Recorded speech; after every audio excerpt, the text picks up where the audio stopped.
Governor Arif Muhammad Khan മാസം എന്നൊക്കെ പറഞ്ഞ എജാതി മാസ്. ഞാനെന്നും ഈ അടുത്ത കാലത്ത് ഇത്രയും മാസ് കാണിക്കുന്ന ഒരു മനുഷ്യനെ ഈ പഞ്ചായത്തിൽ കണ്ടിട്ടില്ല. ഈ താര ഇന്ദുചൂടന്റെ മൂന്നാമത്തെ അവതാരമോ രണ്ടാമത്തെ അവതാരം അല്ലേ? അയ്യോ അല്ലല്ല, രണ്ടാമത്തെ അവതാരം / ഒരു അച്ഛന്റെ രോദനം, അത് സുരേഷ് ഏട്ടനാണ്. അപ്പൊ ഇത് ആരാ?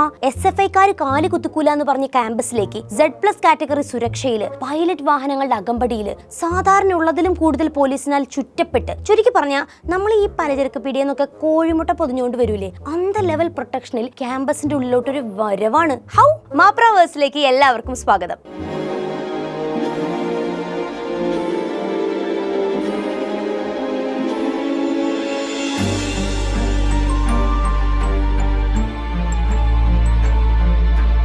ഗൈസ്, ഈ ഒരു ചെറിയ പ്രായത്തിന്റെ എക്സ്പീരിയൻസിൽ എനിക്ക് നിങ്ങൾക്ക് ഒരു ഉപദേശം തരാനുണ്ട്. അതായത് ജോബ് സാറ്റിസ്ഫാക്ഷൻ. നമ്മൾ ചെയ്തുകൊണ്ടിരിക്കുന്ന ജോലിയിൽ നമുക്ക് തന്നെ തോന്നുന്ന ഒരു സംതൃപ്തി, അത് വളരെ ഇമ്പോർട്ടന്റ് ആണ്.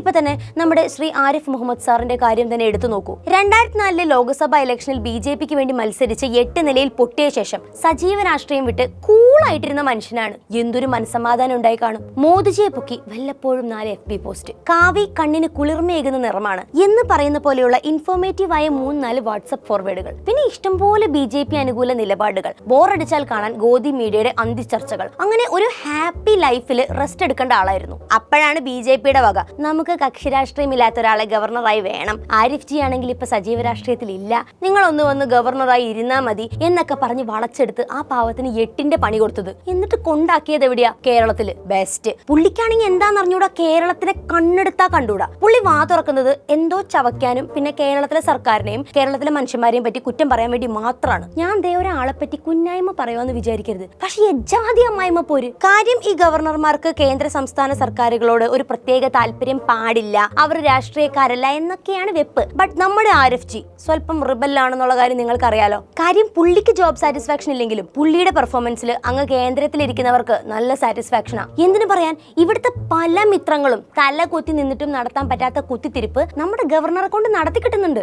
ഇപ്പോഴത്തെ സീൻ എന്താണെന്ന് വെച്ചാൽ, കാലിക്കറ്റ് സർവകലാശാലയിലെ സെനറ്റ് അംഗങ്ങളുടെ നിയമനത്തിലേക്ക് നമ്മുടെ ഗവർണർ 18 പേരെ കഴിഞ്ഞ നവംബർ 20 നോമിനേറ്റ് ചെയ്തു. ആയിക്കോട്ടെ, ആ 18 പേരെയും അംഗീകരിച്ചുകൊണ്ടുള്ള വൈസ് ചാൻസലറുടെ വിജ്ഞാപനം 9 ദിവസങ്ങൾക്ക് ശേഷം പുറത്തു വന്നു. ഇതുവരെ ആർക്കെങ്കിലും എന്തെങ്കിലും ഡൗട്ട് ഉണ്ടോ? പക്ഷെ ഈ ലിസ്റ്റ് പുറത്തു വന്നപ്പോഴാണ് മനസ്സിലായത് ആ 18 പേരിൽ 9 പേരും BJP പ്രതിനിധികളാണെന്ന്. ഗവർണറെ, സർവകലാശാലയുടെ ചരിത്രത്തിൽ ആദ്യമായിട്ടാണ് സെനറ്റിൽ BJPക്ക് ഇത്രയും പ്രാതിനിധ്യം കിട്ടുന്നത്. ഈ സർവകലാശാലകളിൽ സംഖ്യകളെ തിരികെ കയറ്റുന്നത് എന്തിനാണ് ബ്രോ എന്ന് ചോദിച്ചപ്പോ പുള്ളി പറയാണ്, എനിക്ക് ഇഷ്ടമുള്ളവരെ ഞാൻ നിയമിക്കും, അതെന്റെ അധികാരമാണ്, അതിന്റെ മാനദണ്ഡം എന്താണെന്ന് നിങ്ങളോട് വിശദീകരിക്കേണ്ട ആവശ്യം എനിക്കില്ല എന്നൊക്കെ. ഇതാണ് സജിയേട്ടാ ഞാൻ അന്നും ഇന്നും പറയുന്നത്, ഗവർണർ നമ്മുടെ കേരളത്തിലെ മിത്രങ്ങൾക്ക് ഒരു വൻ ഭീഷണിയാണ്. സുരേന്ദ്രേട്ട കണ്ട വർക്ക് കണ്ട.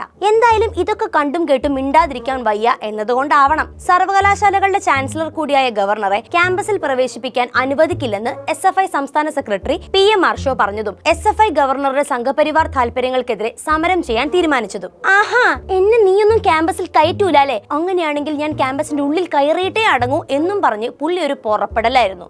കരിങ്കൊടിയൊക്കെ നമ്മക്ക് പുല്ലാണ്, എന്റെ കാറ് തടഞ്ഞാൽ ഞാൻ അപ്പ പുറത്തിറങ്ങും, ധൈര്യം ഉണ്ടെങ്കിൽ വന്നെന്നെ അടിക്കടാ എന്നൊക്കെയായിരുന്നു പുള്ളിയുടെ ഡയലോഗുകൾ.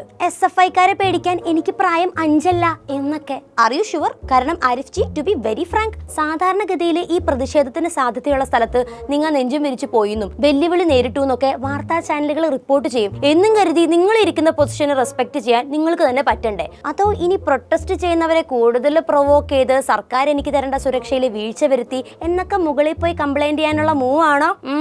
അത് തന്നെ. ഈ സീൻ മൊത്തം മച്ചാനുണ്ടാക്കിയത് എന്തിനാണെന്ന് പോലും ആൾക്കറിഞ്ഞുകൂടാ. കാരണം പുള്ളി കോഴിക്കോട് വന്നത് കോളേജിൽ പോകാനൊന്നും അല്ല, പാണക്കാട് കുടുംബത്തിലെ ഒരു വിവാഹ ചടങ്ങിൽ പങ്കെടുക്കാനാ, പിന്നെ ഭാരതീയ വിചാര കേന്ദ്രത്തിന്റെ സെമിനാർ ഉദ്ഘാടനം ചെയ്യാനും. എന്തായാലും ഗവർണർ ആരിഫ് മുഹമ്മദ് ഖാന്റെ വാഹനം തടഞ്ഞ് പ്രതിഷേധിച്ച കേസിൽ 7 SFI പ്രവർത്തകർക്ക് ജാമ്യമില്ല. പിന്നാലെ ഗവർണർക്കെതിരെ പ്രതിഷേധിച്ച 350 SFI പ്രവർത്തകർക്കെതിരെ തേഞ്ഞിപ്പാലം പോലീസ് കേസെടുത്തിട്ടുമുണ്ട്. എന്നിട്ട് ഈ തിക്കിന്റെയും തിരക്കിന്റെ ഇടയിൽ മാസ് കാണിച്ചു കഴിഞ്ഞിട്ട് പുള്ളി പറയാണ്, എവിടെ പ്രതിഷേധ അതോടെ ഞാനൊന്നും കണ്ടില്ലല്ലോ എന്നൊക്കെ. അതാണ് ആരിഫ് ജി ഞാൻ ആദ്യമേ പറഞ്ഞത്, നിങ്ങളെ കോഴിമുട്ട പൊതിഞ്ഞു കൊണ്ടുവരുന്ന പോലെയാണ് പോലീസ് കൊണ്ടുവന്നത്. പിന്നെ എങ്ങനെ കാണാനാ?